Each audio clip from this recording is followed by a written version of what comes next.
Hey, Coach. Eli, what's going on, man? What are you doing here? Well, Coach, I don't know if you know, but I'm going back to school. I'm getting an advanced degree in football studies. I'm on spring break, and I got some homework to do. Well, you're going to have a fun time trying to find a projector because that's not exactly how we watch film anymore. Peyton Cooper on the way. They'll be in tonight, and we're going to watch some film, but also enjoy a little spring break action, too. You got a hot tub in there, Coach? No. You got a pool or a pond? I got some red Solo cups. We can play beer pong. Can we go in the boat? I don't know if you can take it, but we can throw you on the tube. Well, Miss Terry must have set this up. Yeah, I just went right to her.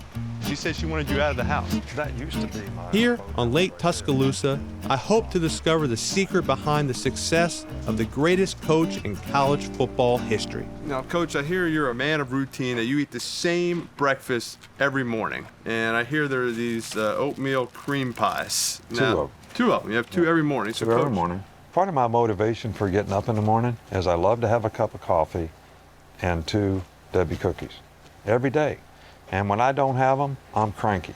Come on, Nick Perry, get your elbow up and throw the ball. What'd you do when you were a kid? Play Nintendo? What are we doing? Your hands are back here, man. Might as well stick them up your... When it comes to college football, it's really the coaches that defined an era. Who are some coaches that you admire? Well, I think the two people that probably had the greatest impact on me was my college coach, Don James, who was at Kent State. Actually talked me into becoming a coach. And then obviously when I worked for Bill Belichick in Cleveland for 4 years. The Browns have beaten the Cowboys and the Browns have clinched a playoff spot. That was like going from junior high to graduate school. If we don't play our off, they'll beat us. Oh, I agree. And I think we got to do everything we can to get our team to the highest level we can this week. Cleveland wasn't Saban's first NFL gig. He spent 2 seasons with the Houston Oilers, coaching the defensive backs under boisterous head coach Jerry Glanville. I'm surprised you didn't mention the name Jerry Glanville. He's taken a lot of credit for your successes. He just told you, remember everything I do and do the opposite. Did you take that advice? You know, Jerry was a really, really good football coach. The organization of the way we did things was a little bit different.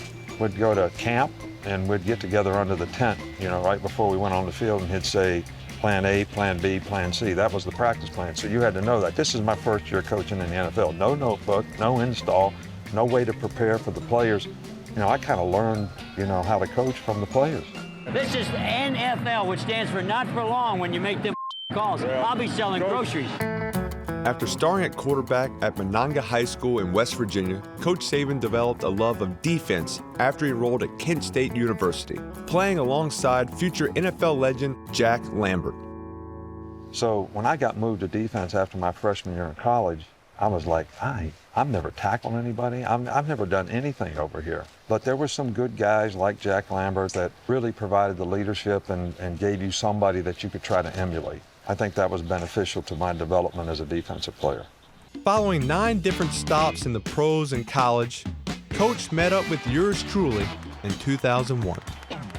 So, Coach, when we faced each other 3 times, I hear that your aunt almost had an impact on one of our games. Aunt Katie in West Virginia, who worked in the post office, and she was probably in her 70s, maybe almost 80. She used to send me a game plan every week, when I was a coach at LSU. And it would just be a postcard type thing, and it would have tips to win the game. So when we're getting ready to play you guys, and she puts in her note, you need to go no huddle against these guys because this radar defense is going to mess your quarterback up. I just so what, we'll be able to handle it. No one behind David. He'll put it up. He's hit and dropped. Too many men to block. So Rohan gets sacked 9 times in the game, throws 3 picks. And she called me, the next day and said, I told you to go no huddle. You didn't listen. You got to listen to the aunt. That's right. Of course, you guys did a good job on offense. Manning to the end zone. Touchdown!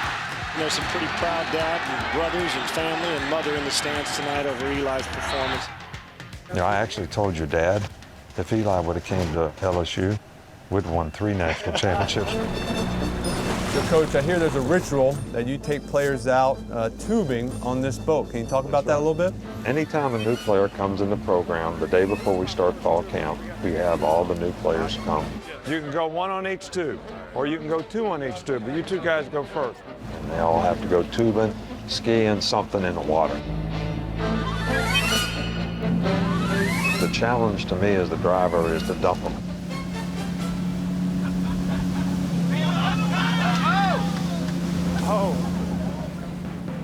Well, you know, there's one guy that I've never been able to throw off is Terrence Cody, who was the big nose guard here at Grant. 400 pounds, wasn't He was 400 pounds.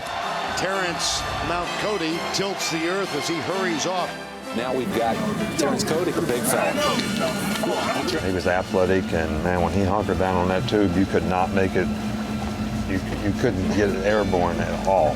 I could not, I mean, it didn't even come close to getting him off the tube, but he is the only unsuccessful attempt. I don't think you can knock me off the tube. We'll see. Let me hit pause here and check my notes. I knew it.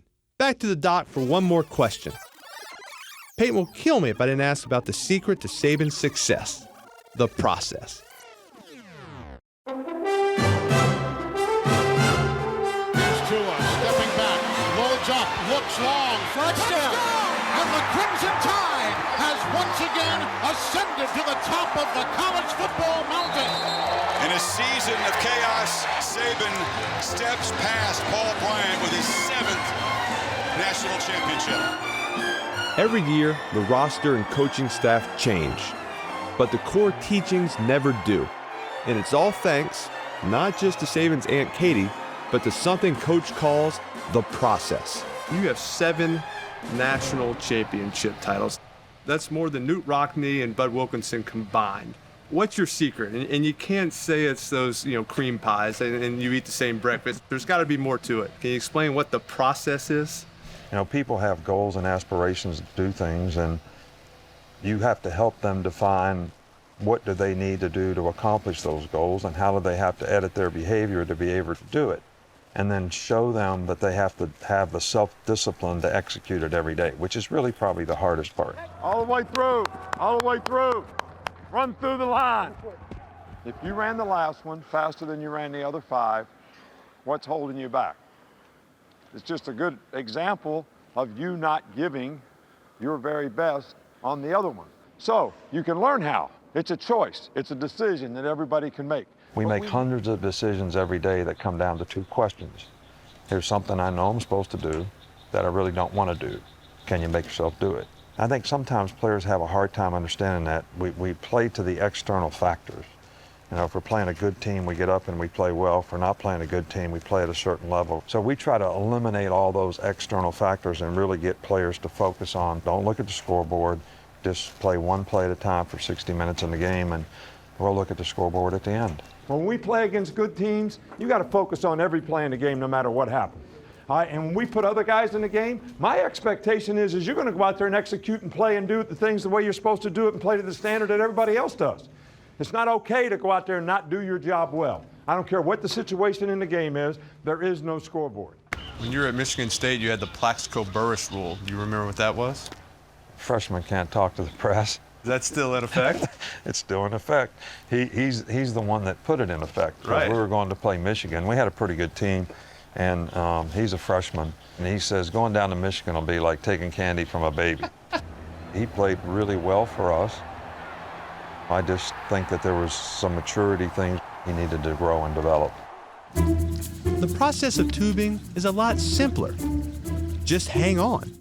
I really wanted to prove I could match 400-pound Terrence Cody as the only person to survive Saban's tube. On my stomach and holding on to these things? Yeah, that's probably the best way. And the best way is just put it in the water and just go off.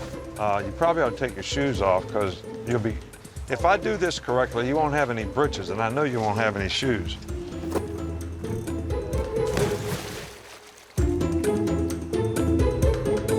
Hey, Coach, you're gonna take it easy on me, aren't you?